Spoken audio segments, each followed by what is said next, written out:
যাদেরকে আমি আল্লাহ বলেন, যাদেরকে আমি চোখ দিলাম, চোখ থাকতে হক দেখলো না, সব দেখলো, হক দেখে নাই চোখ দিয়া, এই চোখ দিয়া সব দেখলো, নারীর সৌন্দর্য উপভোগ করলো, আর নারীর অঙ্গ প্রত্যঙ্গ নিয়ে নানা ধরনের গল্প লিখলো, কবিতা লিখলো, কিন্তু এই সৌন্দর্য যিনি দিলেন তারেও চিনল না।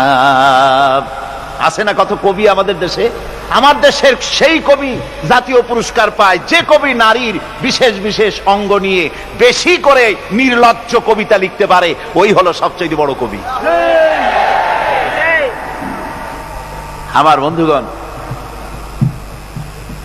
একজন বুজুর্গ ব্যক্তি তিনি পথ দিয়ে যাচ্ছিলেন, তো সে পথে এক সুন্দরী যুবতী মেয়েকে দেখে সেই যুবতী মেয়ের দিকে এই বুজুর্গ ব্যক্তি এক নজরে তাকায় আছে।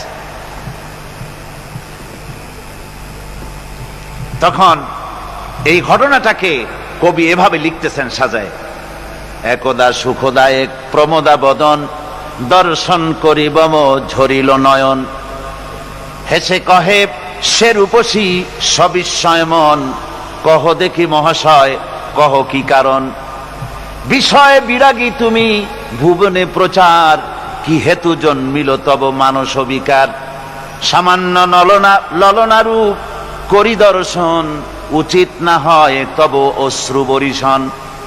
বুজুর্গ ব্যক্তি ওই মহিলার দিকে তাকিয়ে তাকিয়ে কাঁদতেছেন।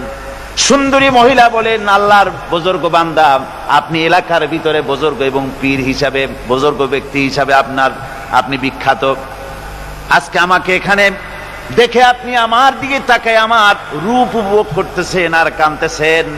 আপনার মতো সংসার বিরাগী মানুষ আমার মতো একটা সুন্দরী মেয়েকে দেখে ভাবে কাঁদা ঠিক না।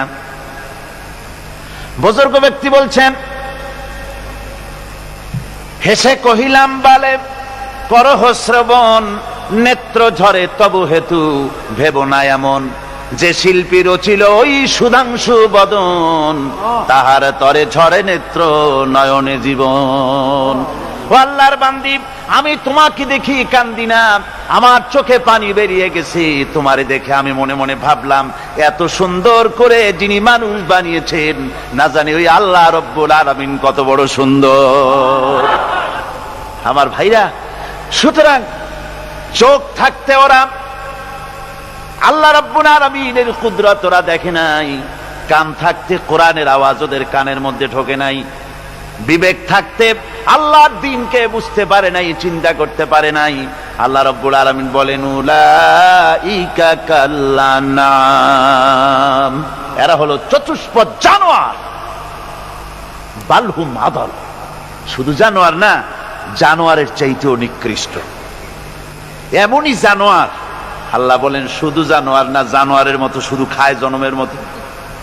ওয়াল্লাযীনা কাফারু ইয়াতামাত্তাউনা ওয়া ইয়াকুলুনা কামা তাকুলুল আনআম, এই কাফেরগুলির কাম শুধু ফুর্তি করা, গান বাজনা, নাটক, গল্প, এই সব কাজ তাদের। নামাজ নাই, রোজা নাই, আল্লাহর চিন্তা নাই, তাহাজ্জুদ নাই, পরহেজগারি নাই, শুধু গান আর নাচ।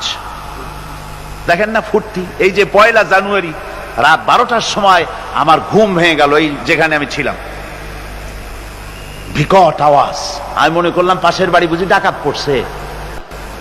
পরে বাড়িওয়ালা আমাকে বললেন যে ডাকাত না, বোধহয় এই নিউ ইয়ার সেলিব্রেট হচ্ছে, নতুন বৎস উদযাপন হচ্ছে, বোমা দিয়ে শহরবাসীর আরামের ঘুম হারাম করে এগুলি করা হচ্ছে। এ তো গেল 1 জানুয়ারি। আর যখন আমাদের নিজেরটা যখন আসে, অর্থাৎ 1 বৈশাখ, তখন দেখছেন অবস্থা 1 বৈশাখে। এবছর আমাদের দেশে 1 বৈশাখে ঢাকায় যে দৃশ্য আমি টিভির মধ্যে দেখলাম, তাতে আমার মনে হয়নি যে 12 কোটি মুসলমানের দেশে রাজধানীতে এই দৃশ্য হচ্ছে। আমার মনে হচ্ছিল এটা বুঝি কলকাতা অথবা অন্য কোনো শহর হবে।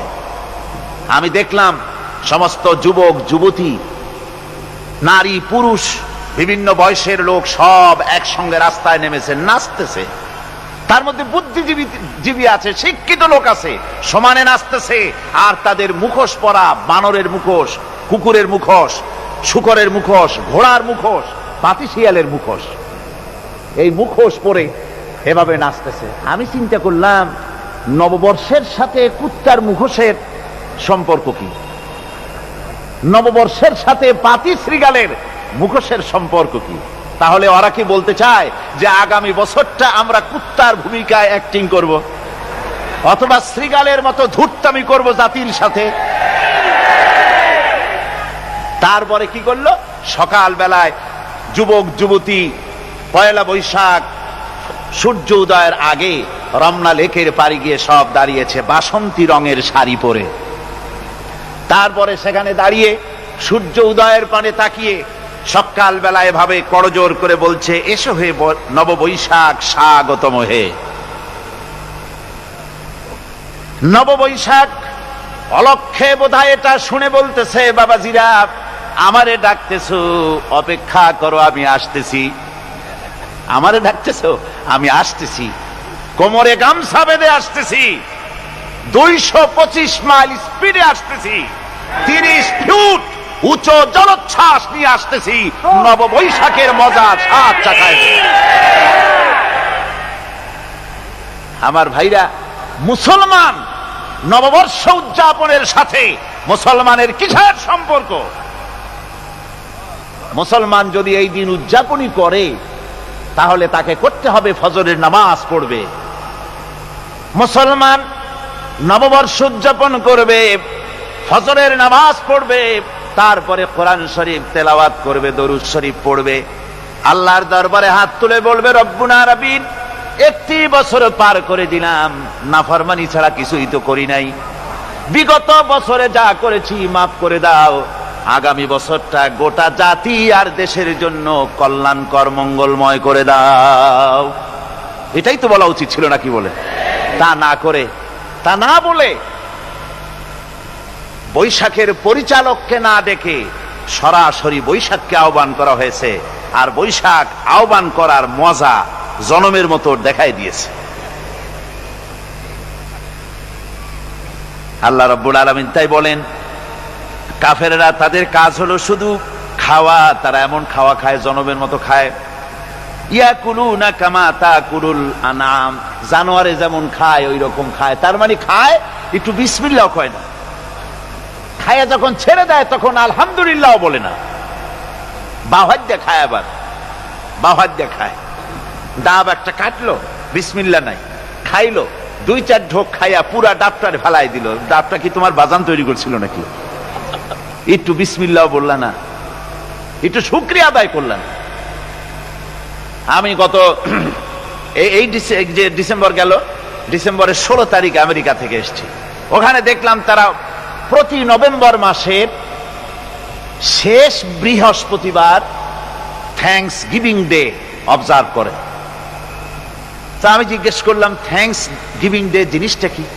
ওরা বলল, এটা হচ্ছে এই যে গড আমাদেরকে সারা বছর ভালো খাওয়াইছে, আমাদেরকে ভালোভাবে পড়াইছেন, সুন্দর রেখেছেন, এই জন্য আমরা গডকে থ্যাঙ্কস দেই নভেম্বরের এই শেষ দিনটিতে। সারা বছরের ভালো খাইছি, ভালো থাকছি, এই জন্য গভর্নমেন্টকে মানে গডকে থ্যাঙ্কস দিলাম। আমি আমার আলোচনায় সেখানে বললাম যে দেখেন, রাশিয়ার সাথে আমেরিকার পার্থক্য তো এখানে, ওরা গডকে অস্বীকারই করেছে, গডই মানে না। আর এরা গডের নামাজ রোজা বা ইবাদত কিছু করুক আর না করুক, গডের অন্তত একটা ধন্যবাদ দেয়। ওরা ওদের ডলারে লিখেছে, ইন গড উই ট্রাস্ট, প্রত্যেকটা ডলারে লেখা আমরা গডে বিশ্বাস করি। তো শুকর আদায় করলে তো আল্লাহ বাড়িয়ে দিবেন। আল্লাহ রাব্বুল আলামিনের সুন্নাত হলো, শুকর যদি কেউ আদায় করে আল্লাহ বাড়িয়ে দেন। লা ইন শাকারতুম লা আযীদান্নাকুম ওয়া লা ইন কাফারতুম ইন্না আযাবী লাশাদীদ। আমার নিয়ামতের শুকর যদি আদায় করো আমি বাড়ায় দেব, আর যদি নিয়ামতের শুকর আদায় না করো তাহলে মস্ত বড় শাস্তি তোমাদের জন্য রেখেছি। তো আমেরিকা শুকর আদায় করে নিজেরা খাইয়া, কিন্তু ওদের জমিন হলো বিশাল জমিন। আমি কয়েকবার গিয়েছি এবং বহু স্টেট সফর করেছি।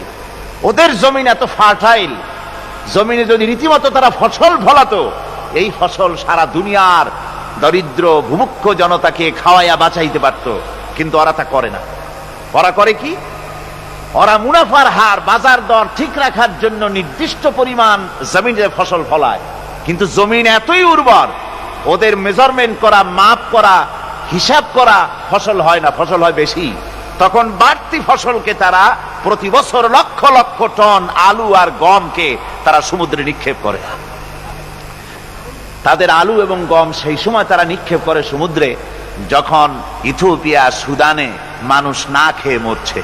পৃথিবীর বিভিন্ন দেশে মানুষ ক্ষুধার যন্ত্রণায় যখন চিৎকার করছে আর তাদের এই চিৎকারে আকাশ বাতাস ভারী হয়ে যাচ্ছে, তখন ওরা এই কামটি করছে।